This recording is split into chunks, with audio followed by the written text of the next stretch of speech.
to our first match of the evening. Okay.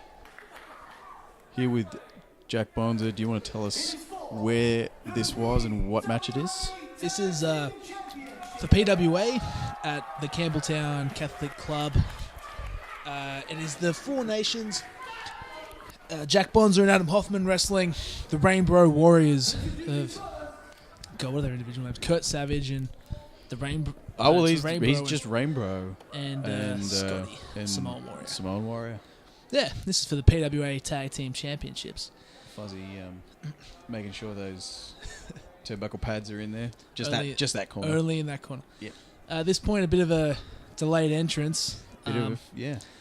Because they're if you just looked in the left-hand corner there, I think the reason why they were trying to indicate there's a sound box in this particular venue that is not backstage, so you can't hear our music right now because our music's playing too low because the sound guy's screwing it up. When I used to do it, it was behind. See that banner on the left? Yeah. It was just behind there, and there's still a computer back there, I think. But that's where I used to control music. So from. Anyway. yeah, we couldn't get it. And my gimmick is normally that I'm very angry. But you see me walk out here, and it's not fake. I'm really pissed at this point, and you'll see me too. I'll point right at him. There I go, and I tell him to turn it up, and he just would not do it. And normally that we was do a play-by-play. You called that. Normally we do an entrance where we walk around the ring, and we're supposed to do that. But I was so mad I forgot and just walked straight in the ring. So everyone else just kind of followed. And so we're getting shoot angry Bonza. height, slightly edited down nations here. Don't get the full nation. You don't get the full entrance. You get the full force of the angry gimmick. I was so mad. Yeah. No, you're not looking too pleased. But the beard's looking good. Yeah, it's an epic beard, right? That's the longest my beard has ever been. Which is probably makes it sound a lot less epic. Yeah. Oh, I was working. That was my exam CD man beard.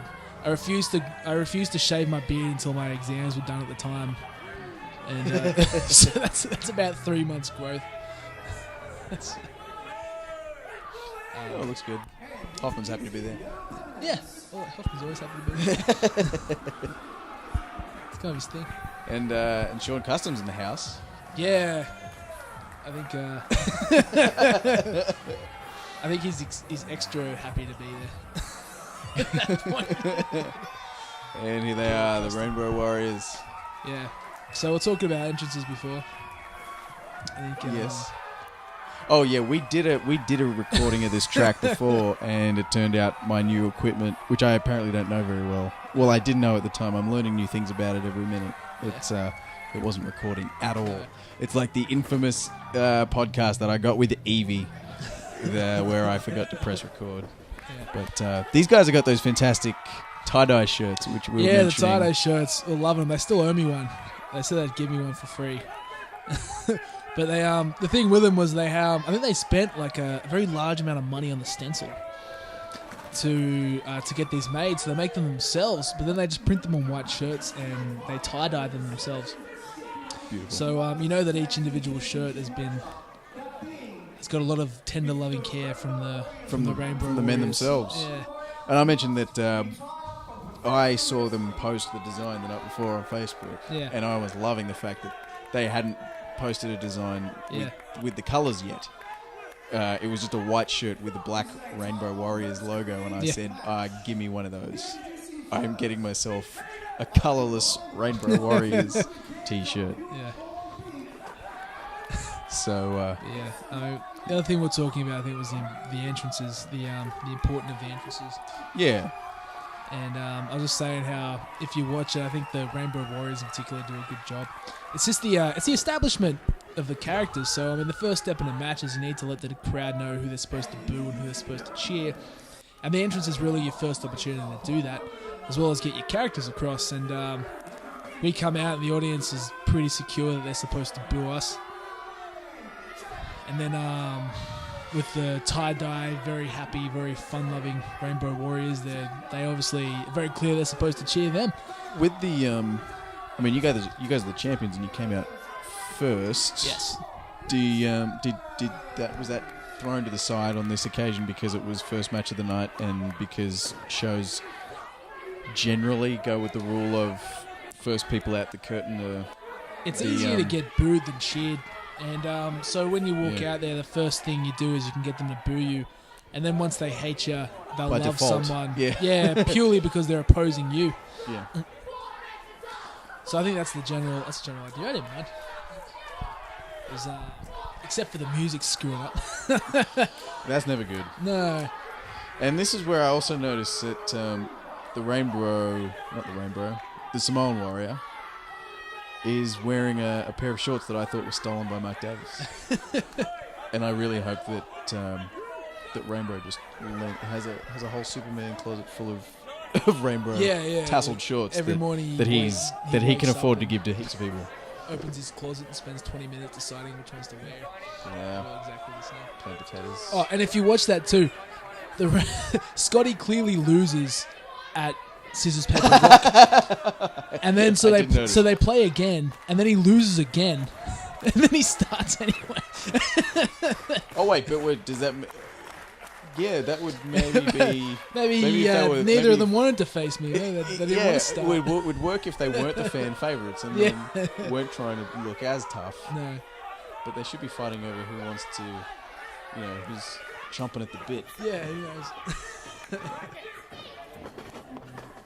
Teasing your opponent. Samoan Warrior. With a bit longer hair than I'm used to, too. He used to have that mohawk. I remember one show he rocked up to. My hair's pretty long here, too. I remember one show, this is years ago. This is a good Samoan Warrior story. He showed up to this show with a mohawk and a lot of gold chains. And I just... Not wrestling, just that's how he showed up. That was just that was just how he showed up to the venue. And I was like, hey, Mr. T's here or something. And he didn't look like he found it funny at all. And I just was like, come on, man. You can't have a bunch of gold chains and a mohawk and expect me to not make a Mr. T joke. No. So, crazy talk. Warrior, come on. I mean, and the whole setup to this match, and one of the reasons why I like this match a lot, was because we've been feuding for about 6 months at this point. That's a tag out, by the way. Yeah, in PWA rules, as soon as his feet touch the ground, I'm legal. We've been feuding for about 6 months, and the kind of the basis of the gimmick was that technically we felt we were better, but they were so tough that we just couldn't ever seem to put them away. And so in the promo leading up to this match too, we finally decided that we didn't care what we had to do. We were going to crack their coconuts open, their skulls. I often don't realise how racist I'm being when I say these things. But the purpose of the match... Well, that was what you said in the promo. That's what I said in the promo. Yeah. And so... Yeah, we decided we were going to try and crack their heads open, which is normally impossible for anybody with a Samoan-looking heritage. That's what they're known for. Yeah. So we spent the entire match Samoan Warrior telling you to suck it. I refused. Yeah.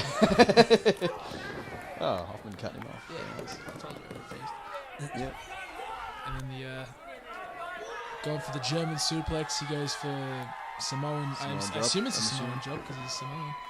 And then to get the little assisted German suplex. Sunset Flippers, who I only just heard about maybe not 2 hours ago by text message from another wrestler. I'm gonna have to look them up. Yeah. they sound amazing. They do. But you're on YouTube watching this now, so you have the luxury of looking up the Sunset Flippers. Hopefully you don't do that before the end of this match. But yeah. And again, as you'll see here, us taking advantage of the... Oh, we don't even exit the ring. Us taking advantage of referee's discretion at this point. The Four Nations, our whole gimmick when we get in control is we do nothing but double teams. So, for the most part, you'll see us do very little individually. All we'll do is we'll grab the guy and we try to tag in. Punches to the head seem ineffective here.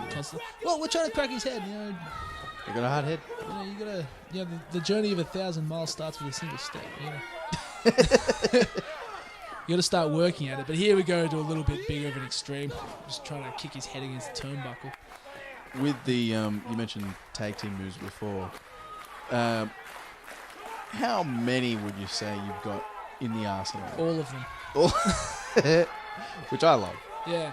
The idea was when we first kind of got together with the tag team concept, we were asking the current champions, whoever else, what tag team moves do you guys do? Because we don't want to, steal any of your moves and do anything like that and have, two teams doing the same kind of moves.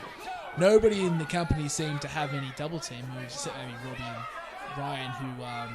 Any Neo-Sovereign kind of... Yeah, they kind of had like one or two simple ones, but they didn't really come across much. So I just kind of went, oh, sweet. So we can have every double team move that's ever been invented. and so that's what we try to do. So we've got a lot of them. A lot of them, you'll notice, actually build... We've got two stories we try to tell. One's the three-way, where we go after the abdominals, because our big finish is like... Adam gets on my and Tama's shoulders, and we elevate him up while we're holding the opponent, and he does like a big splash on their stomach. So we try to aim for their midsection. And then the other story is based on the neck, and that's when we go for the blockbuster German. So the stuff where like we do the 3 Mr. Perfect neck snaps in a row, we're all aiming at his neck or trying to bust his head open in particular in this case. Or we go after the midsection, that's where all the sentons and things come in. So there's usually some method to our madness. Here we're trying. This one was a good one. Yeah. That was just purely because we were trying to crack his head open, tell the story of the match. Put a bit more swing behind that DDT. Yeah. Normally, I hadn't seen that one before, actually. No, we'd never done it before. It was because we were just trying to think of something, and when we did that cutoff, he forced us to do a quick cutoff because he was fighting back. But then we realised, hey, that's not actually trying to attack the head. So we threw a DDT on there at the end of it. And here, again, it's proving too much because our little fists can't stand against their big island heads. Their iron-clad heads. He tries the same thing, but Hoffman can't lift him, so that's what'll happen. Scotty comes in, House of Fire. Yep. Tearing the place up. Power of Mark Davis's shorts.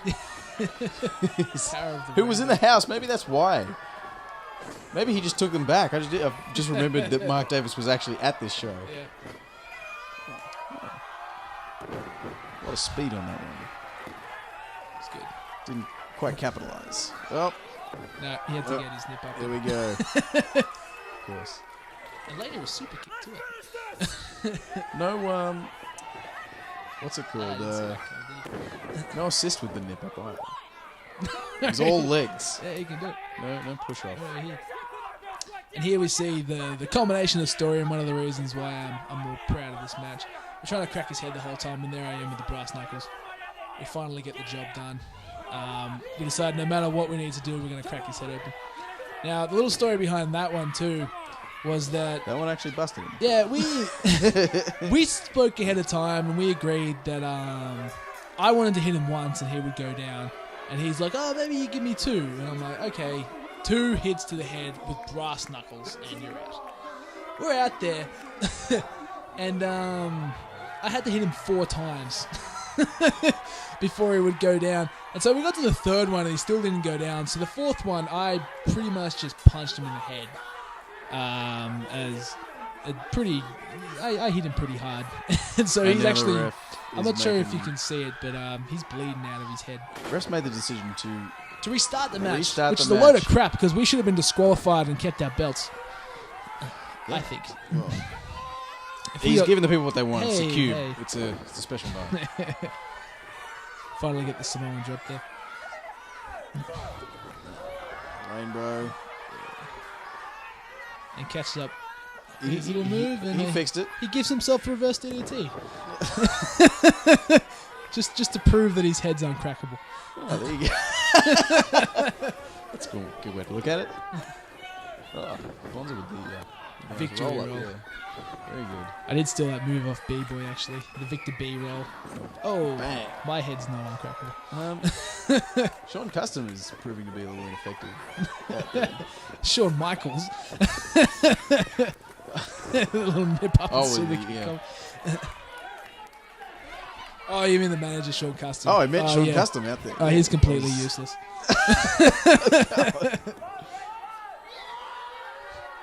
Just mentioned there's like there's a whole Pink Nation on the outside. Yeah, at least there Shazza gave me the knuckles. Oh, okay, very good. She was somewhat useful. And the crowd goes wild. Look at this. What a moment. We lost. I mean, we'd already won, so.